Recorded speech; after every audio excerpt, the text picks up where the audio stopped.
أعوذ بالله من الشيطان الرجيم بسم الله الرحمن الرحيم الحمد لله رب العالمين والصلاة والسلام على سيدنا ونبينا حبيب قلوبنا وطبيب نفوسنا وشفيع ذنوبنا أبي القاسم محمد بن عبد الله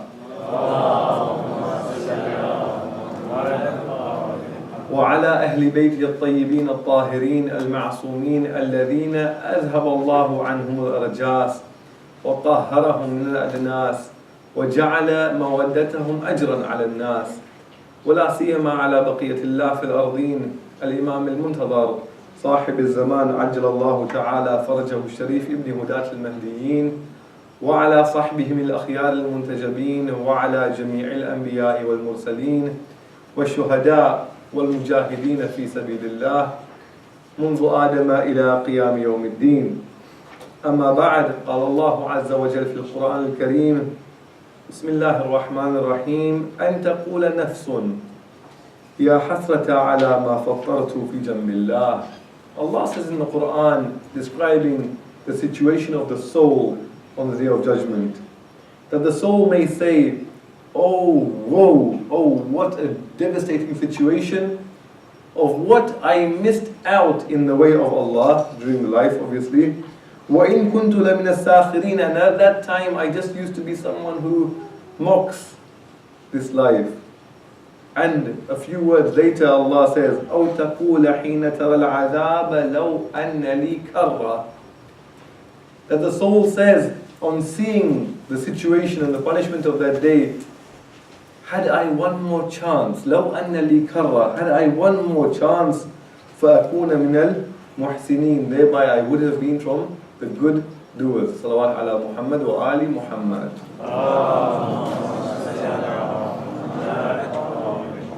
All of us in our lives so far, perhaps a relative, perhaps a friend, perhaps a community member, someone we are aware of, all of us have or know about someone who we had in our lives and is no longer with us today. When death comes, it does not discriminate by age.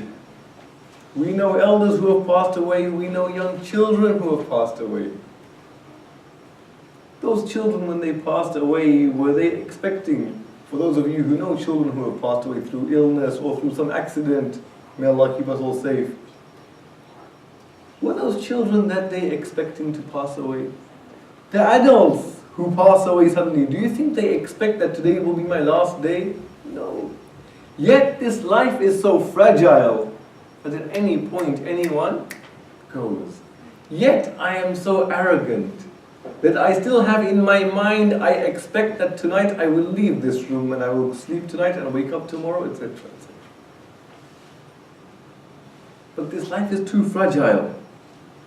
I do not know whether I will live for the next few hours or days or weeks or years or minutes or seconds, or whether I'll come down from this platform or not, or who from this crowd will stand from this gathering or not.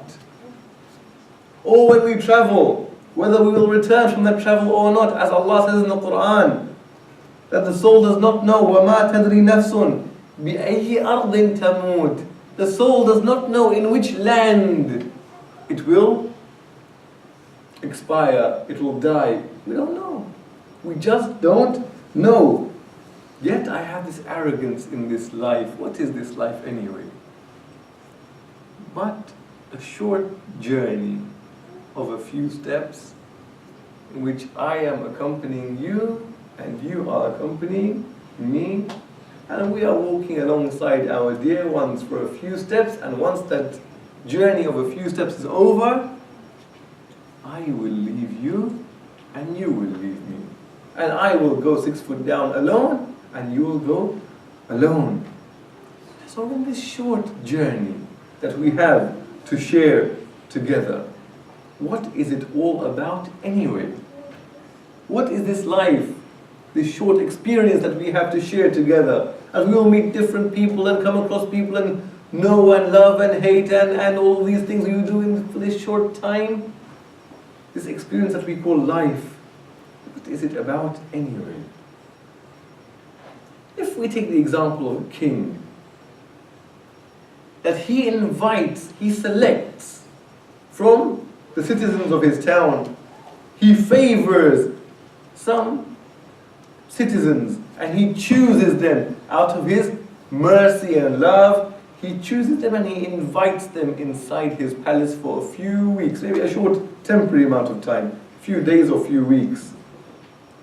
And he kindly allows them into his palace with the vision that their experience here will teach them something. He wants to make them know how to serve a king. They don't know.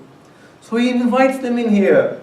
He wants to teach them, to make them learn, to make them cultured, to make them civilized. As it is, they are in the court of the king now.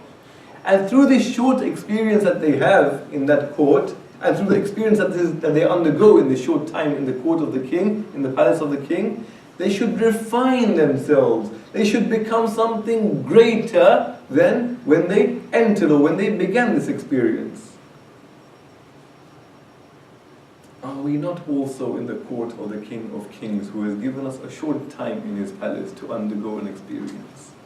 But those servants who were brought into the palace, instead of concentrating on how to make the most of this experience, some of them did, few of them, most of them were mesmerized by the palace. Wow, look at the marble walls and the gold ornaments and the lighting and the chandeliers. Look at this, it's amazing. And the food they have here and the crockery and this. And they were concentrating on all of these things. They were mesmerized by this experience, by these things that they found. They didn't concentrate on why the king had called them there in the first place, what benefit they were supposed to gain from this short experience. And then the time came that the king said to them, now is the time to leave this court and leave this palace. We are also in the court of the King of Kings. He, out of his rahmah, is that not what we said yesterday? Our existence and our life here is just a result of his overabundant rahmah upon us. Out of his rahmah, he has invited us to this palace of his.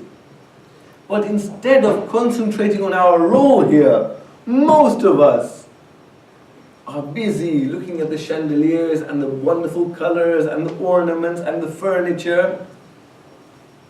That's the ones who are fortunate amongst us, busy ourselves with these things. And working and gaining the wealth and feeding and clothing and gaining these qualifications and these letters after my name and all of these things. I'm busy with this, and the time will come when that King of Kings will tell me, time up. Your journey has finished. And those of us who busy ourselves in this routine of life, of waking and working and earning and eating and sleeping, and this is what life is, right? That's what life is. What is life beyond this? I do the same thing every day the same experience. Those who are fortunate amongst us act this way. Those who are unfortunate spend our time even worse than that. As the servants in that palace, some of them, instead of gaining experience, instead of being even at a low level, just being mesmerized by the chandeliers, they go further and they group up with one another and say, that servant over there, he's arrogant. That servant's clothes are not nice. That's how we act in this palace. Do you see her hijab? She's not wearing properly. Do you see him? He doesn't fast the way we fast. What is this? And suddenly, before we know it, and before we expect it, time is gone. The verse that our brother recited moments ago, and we recited at the beginning of this discussion, where Allah subhanahu wa ta'ala says in the Quran, أَوْ تَقُولَ نَفْسٌ حِينَ تَرَى الْعَذَابِ. Oh, when the soul says, expresses, utters, when it sees the azab, the punishment, what does it say? لَوْ أَنَّ لِي كَرَّةً. Had I one more chance, one more opportunity, فَأَكُونَ مِنَ الْمُحْسِنِينَ, I would have been of the good doers. لَوْ أَنَّ لِي كَرَّةً. In Arabic, لَوْ, the word لَوْ, is a conditional particle for something which is hypothetical. It's not going to happen. It doesn't mean if I had one more chance. If implies it could happen. No. This means, had I one more chance, it's impossible. It's impossible. That chance is not coming back. You missed your opportunity, it's gone. You won't get another one. What is the soul saying here? أن تقول نفس, that the soul says, utters, Allah says, حين ترى العذاب, when it sees the azab, when it sees the torment. Trust me, the torment of the fire of hell is nothing in comparison to the torment one would feel at the regret of having missed this opportunity. That's the azab. Why? Allah is saying, حين ترى العذاب, what does the nafs say? لو أن لي كرة, had I had one more chance, only if I, this is the azab. The torment and anguish of realizing that I had one chance and I missed it and I'm not getting another chance. So let's not waste this short journey. For your elders, you want to know how the elders amongst us, or whatever age we are, even a person who is 80 and plus 80, I have a grandmother who's nearly 90, ask her or ask our elders. If they remember their childhood, they will say, we remember it as if it was just yesterday, as if we took a breath and time has passed. This is life. Tomorrow we're going, if not today. Let us make sure that in this short journey that we have together, that we don't concentrate on anything except the task at hand. Allah, out of His rahmah, has invited a few of us, chosen a few of us into His palace of life. Let us not waste our time or short time on anything but this task, because the opportunity is not going to come again. So this experience in the palace, or this experience of life, what is it supposed to be about anyway? What are we supposed to be undergoing? Is it about me committing certain deeds and refraining from certain deeds such that I get the heaven and I avoid hellfire? Is that what life is about? Heaven and hell? Really? Well, if that was the case, do we not believe Allah subhanahu wa ta'ala to be all-knowing? Is He not all-knowing? He is. Is His knowledge restricted by time? That He only knows what happened in the past? He is beyond time. He's the creator of time. If it's about heaven and hell, I can say to my Allah, Allah, you created me and this whole existence for heaven and hell. The one who Allah was to place in the hellfire on the Day of Judgment, can he or she not complain and say to Allah, Allah, when you created me from my inception, you knew I was going to go to hell. Then why drag me through these 60, 70, 80 years of hell, only to enter a bigger hell in the hereafter? Hey, there's war and there's famine and I get hungry and desires and this and after all you put me in the bigger hell. What's the point? If you would have been merciful, Allah, you wouldn't have dragged me through this experience. It's pointless. The one who goes to heaven would say to Allah, Allah, if life was about heaven and hell, and you already know where I am destined, well, just put me there. In that case, there's no point of going through this experience called life. It shows me that, not that heaven and hell does not exist, don't get me wrong, heaven and hell is there, but it is not the goal of life. Had it been the goal, then Allah knows where to place me from conception. You know, this one is going to, at the end of 60, 80, 70, whatever years, it's going to end up here. So just put me there. What's the point of dragging me through this if He already knows? It shows me heaven and hell is not the point. Was never the intention of this whole creation and this whole life. Then what is? In the palace of that king, what does this King of Kings want from me? What's the point of all of this? If we go back to that analogy, that king, out of his mercy, allows several servants into his court, into his palace for a short time. What does he want from them? Does he need anything from them? He is the King of Kings. He is the wealthiest, the most powerful, the most whatever. He needs them not. As we had, if you remember, the dua of Arafah of Imam al-Hussein alayhi salam, that we mentioned yesterday, a few words from it. Imam says, Laka alhamdu, as we mentioned yesterday, Laka alhamdu, he says, all praises to you, O Allah. كَمَا خَلَقْتَنِي, as you created me, وَجَعَلْتَنِي خَلْقًا سَوِيًّا, and made me an able-bodied being, walking, talking, hearing, thinking. Why? رَحْمَةً بِي, as a rahmah upon me. وَقَدْ كُنْتَ عَنْ خَلْقِي غَنِيًّا, whilst you were completely needless of my existence and my creation. This King of Kings doesn't need his servants in his palace. He doesn't need this one or that one. Without this servant in the palace, nothing would have changed for the king. So why does the king invite? Why did he put them in his palace? For them to learn and develop. So these servants, one of them, this king, he gives one of the servants plenty of food. So that servant learns about appreciation and gratefulness and thankfulness. One of them, he gives him little food, or he restricts his food heavily in his sustenance, so that he learns about pleading and hope. One of them, he puts in difficulty, and he teaches him how to rely on a king. And each servant he is providing with a different experience in that short time, that this servant learns and grows and becomes something. Those servants, some of them waste their time.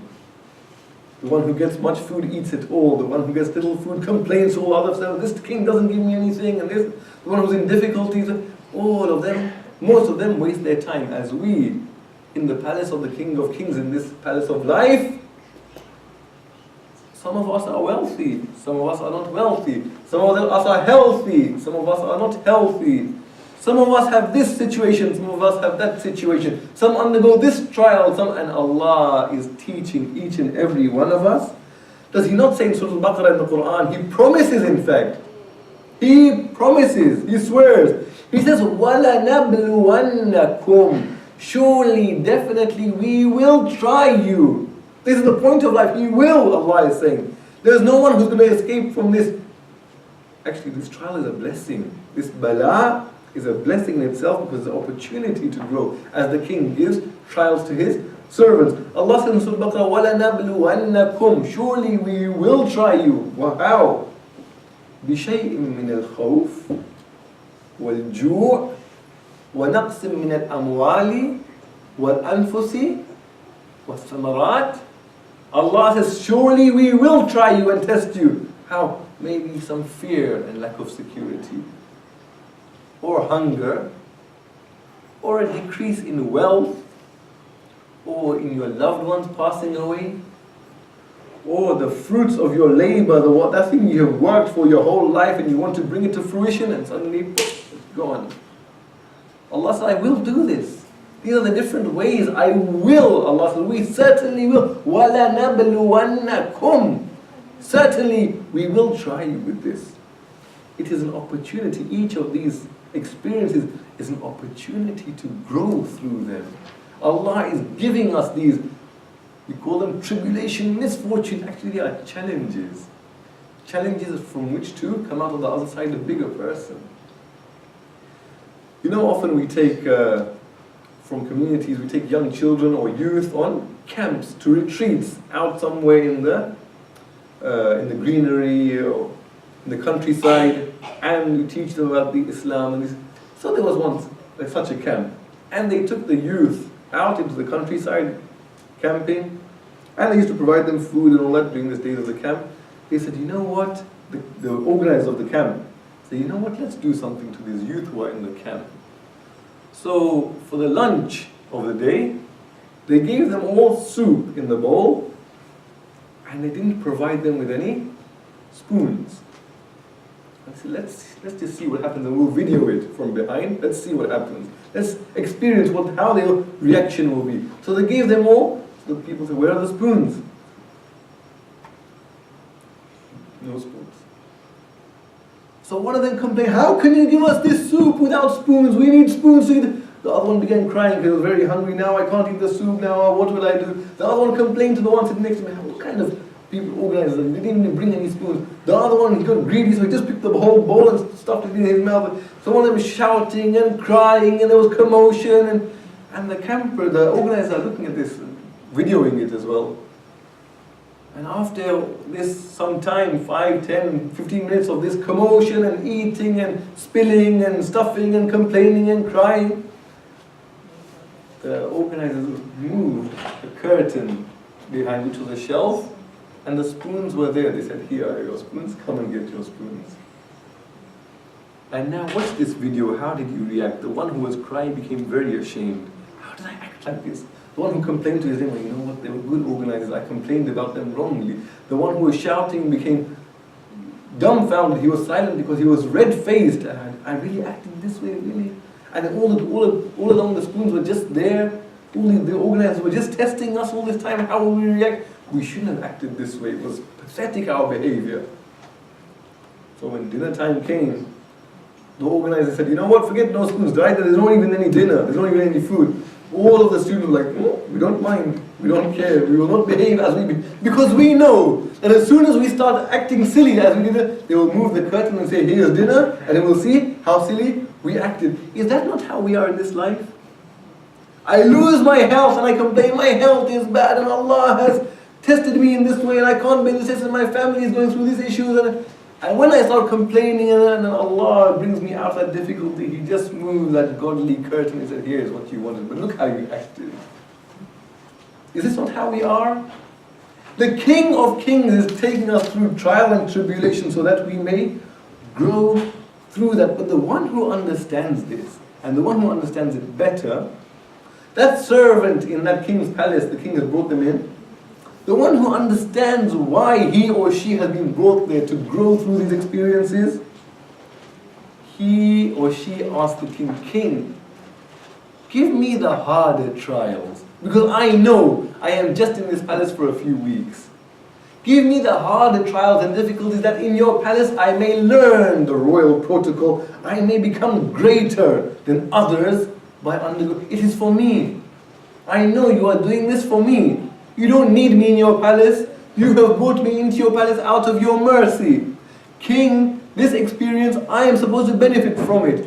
Please, you give me the harder challenges. If you don't give them, it's okay.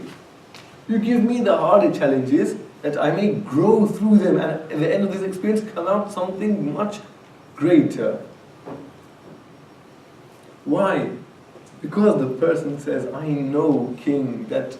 Let's say the king says after this experience, "Okay, now all of you go from the palace. There is no reward for you for having served me in this palace. There's nothing for you at the end. You go." The servant who knows what this experience was about will say, "No." The king says there is no reward for you for these few weeks of servitude. Now you go. The servant says, "No. There was a reward. In fact, what I have become is the reward. What I was before and now what I have become through this experience of how I have grown closer to you, O King, that was the reward." Imagine if we had a university. Universities are for what? Universities are for learning, growing, experiencing. Today, no. Today, universities are commercialized. People go to universities and pay enormous amounts of tuition fees for what? To get those few letters after their name, or MA, BA, MSc, BSc, PhD, whatever it is. And that means something. It gives them earning potential. I'm waiting. I go through these 3-4 years of graduate studies and qualify and graduate. What am I doing this for? For that paper that I get, that scroll I get and take a picture with that flat hat at the end of it. This is what it was for, this scroll. Imagine if there was a university and it says, "We will teach you, we will do this and we will do that." At the end you don't have any qualification. Who would go to that university? Only the wise ones who know that university is not about papers and letters at the end of it. University, for example, the teaching is for that experience to grow through it, to learn, to become.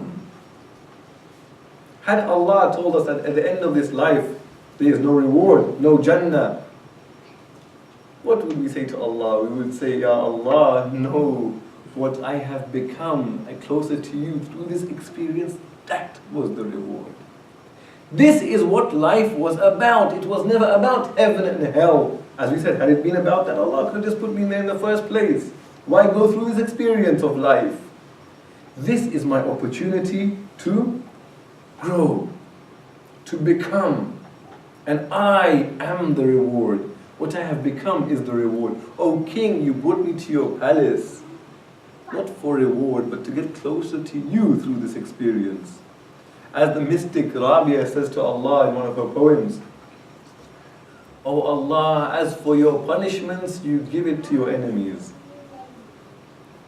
As for your blessings and rewards, you give it to your friends. I don't want it. Your punishments, you give it to your enemies. I don't want them. Your blessings and rewards of Jannah, you give it to your friends. I'm not interested in them. I want you. I am your lover. I am after you.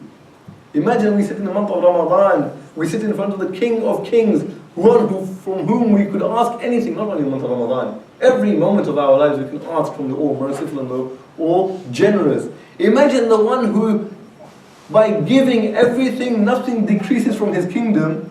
We ask him for what? House, spouse, health, wealth, this, that. Well, this is what the things we ask him for. Jannah, salvation from Jahannam. This is what we ask him for. The wise one would realize that the goal of this, I can ask him for him. This King of Kings is willing to give himself and his own proximity. This life, by undergoing these challenges, but we don't realize this.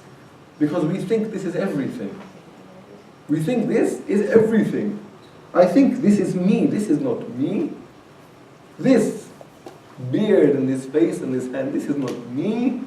If we were to go outside and sit in our cars and start our cars, it's a Honda or it's a Chevy or it's a Ford, would we say, this Chevy is me? No. I know I'm to step out of the vehicle and the vehicle will stay there and this is me and the car is there. We must realize that this hand and this face, which I try to beautify every day, and this hair and these hands, this is not me. This is a vehicle I have been given for this short journey of life. I will step out of this. This will be eaten by snakes and worms and whatever, and it will disintegrate. I am something beyond this. But I don't realize that.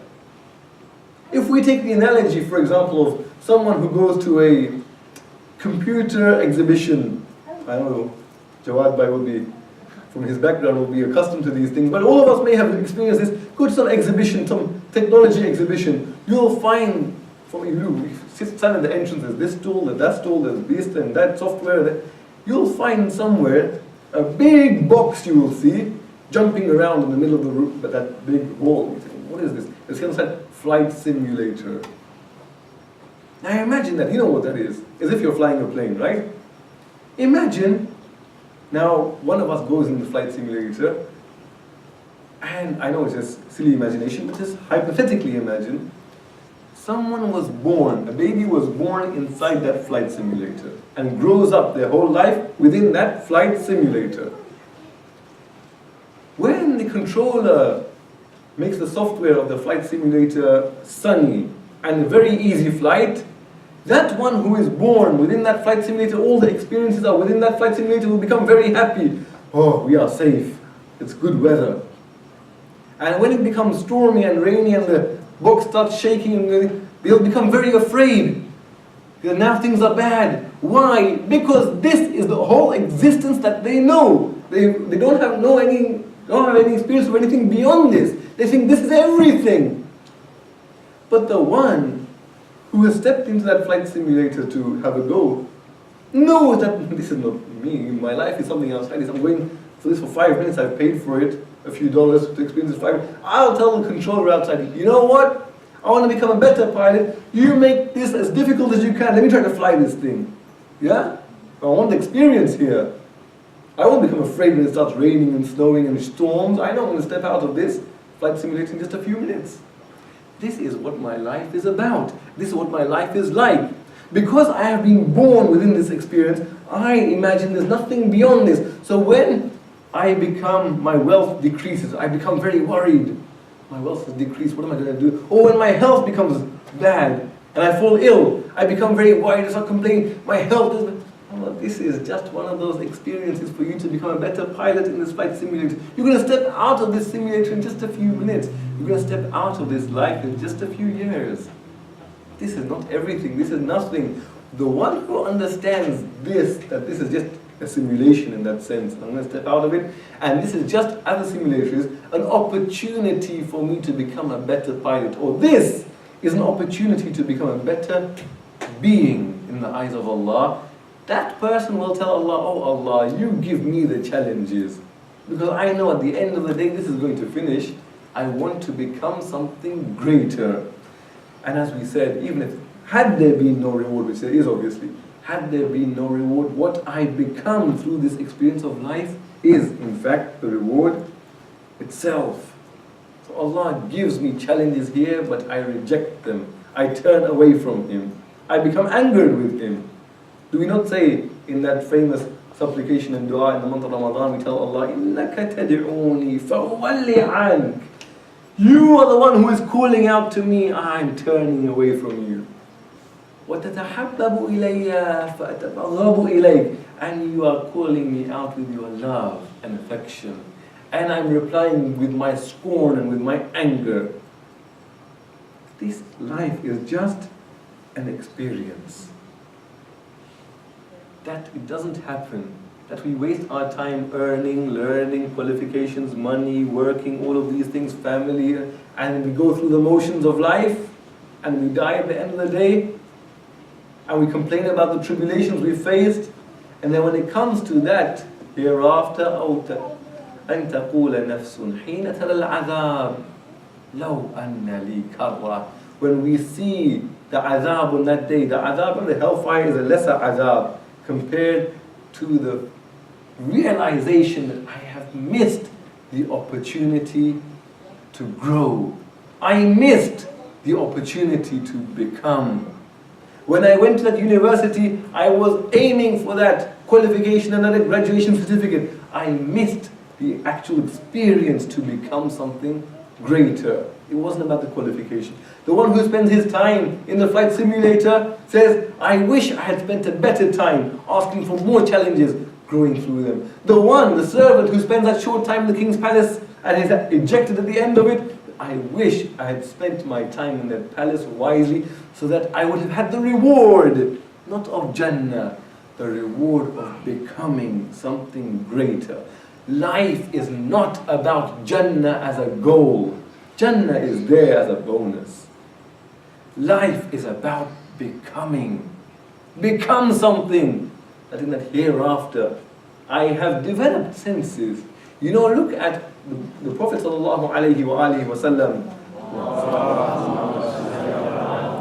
He describes very eloquently death, or the end of this life. He compares it to birth.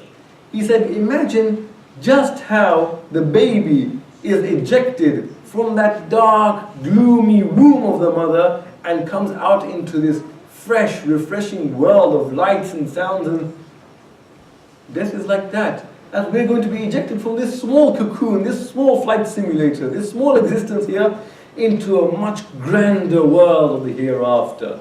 But look at the analogy that the Prophet has drawn here. Look at the baby. When it comes out and it is given birth to come out of the womb of the mother and it's given birth to, what is the first thing the baby does? Cries. No, it screams in agony. Why? Because over there they had nothing no reason for which to use their eyes. The eyes are underdeveloped. The sight develops after birth. They had no reason for which to hear. And the hearing is developed after birth.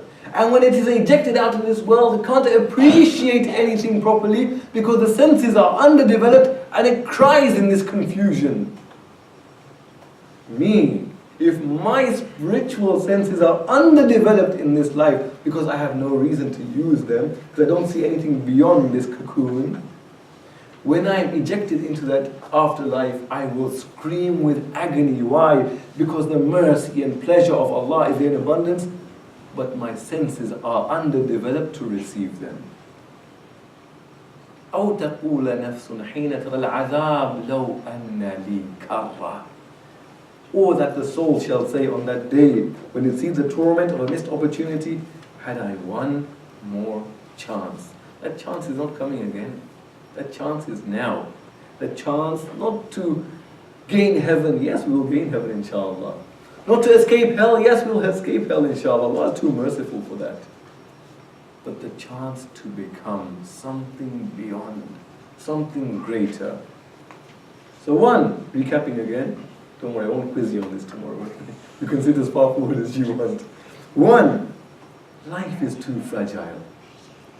There are no guarantees that anyone will get up and sit and breathe the next breath. There is nothing. The chance is now, and we do not know how much time in the short journey we have together. One of us will leave the other one sooner or later. Two, the king, just as he gave his servants an opportunity in his palace, we have been given an opportunity in this palace which we have to make the most of. Number three, it is through difficulty that we become. It is when the gold ore is refined by intense heat, it becomes valuable. It is only after that worthless carbon undergoes squeezing intense pressure that it becomes a diamond. We are here to become, and we will not become unless we face those difficulties. So we pray to Allah subhanahu wa ta'ala to give us that tawfiq of this realization that we do not miss this opportunity which is fleeting and which will not come again. Those who realized what life was about spent their time in worthy things, not the way you and I spend our lives. That Ahlul Bayt alayhimus salam, those who we commemorate in these nights, spent their nights either standing in the prayer or would spend their nights scurrying through the dark alleyways of Medina to feed the orphan and feed the needy and look after the widows and cover their faces that no one should even recognize who it is, whose hand I have been given a morsel of food from. Just on a side note here, this is how the Ahlul Bayt used to be. We mourn them, but we do not emulate them often. I don't know what the situation here in Kirkland or in Seattle is. I'm not accustomed to this place, but you will know more. In the last few years, after the recession 2008 onwards, there in London, homelessness has increased manyfold. Manyfold. So what do? We take out, if those of us who are softer hearted, take out some money from our pockets and put it in those tins. That's not charity. That's me getting rid of my guilty conscience that I think I'm doing something. No. The Ahlul Bayt brought food and gave it into the mouths of the orphans. How many of us have gone out in the streets and sat with those homeless people, heard their stories, given them some company, worked in those soup kitchens or in the food banks as we have over there, looked on the desperate face of the homeless person and thanked Allah and said, "Oh Allah, you have given me this opportunity to give food, morsels of food in the mouth of this one who has not. And by his hand accepting from me, it is your hand accepting from me." This gives a person humility. It's not about putting cash into a tin and that's the end of the story. No. Put food in them, sit with them, learn from them, let the heart soften with them. The Ahlul Bayt alayhimus salam went out into those dark alleyways, feeding the orphans, feeding the homeless, feeding the needy, giving them their requirements. But alas, those days came in Karbala when those same individuals were massacred and the flower petals of the house of Muhammed were tread on the burning sand of Karbala. It is said that when those iron-clad hooves of the horses were made to trample the body of my Imam, and his clothes were disheveled from his body, and his body began to become bare, they saw bruises on the shoulders of my Imam, and the enemies began to ask, "What are these bruises on his shoulders? We did not strike Hussein here, And these bruises are old bruises, they are not recent bruises. That's when they were told, these marks on the shoulder of Abu Abdullah are the marks of the food sacks he was carrying in the dark alleyways of Medina to feed the needy orphans. This is the individual that you have killed. And then Sakina hears the sound of the cracking ribs of the chest upon which she used to sleep, knowing that from now I am an orphan myself. My father used to feed the orphans. Now I have become an orphan. Who will feed me as my father fed them? She was not fed food in her mouth. She was fed the slaps of the enemy.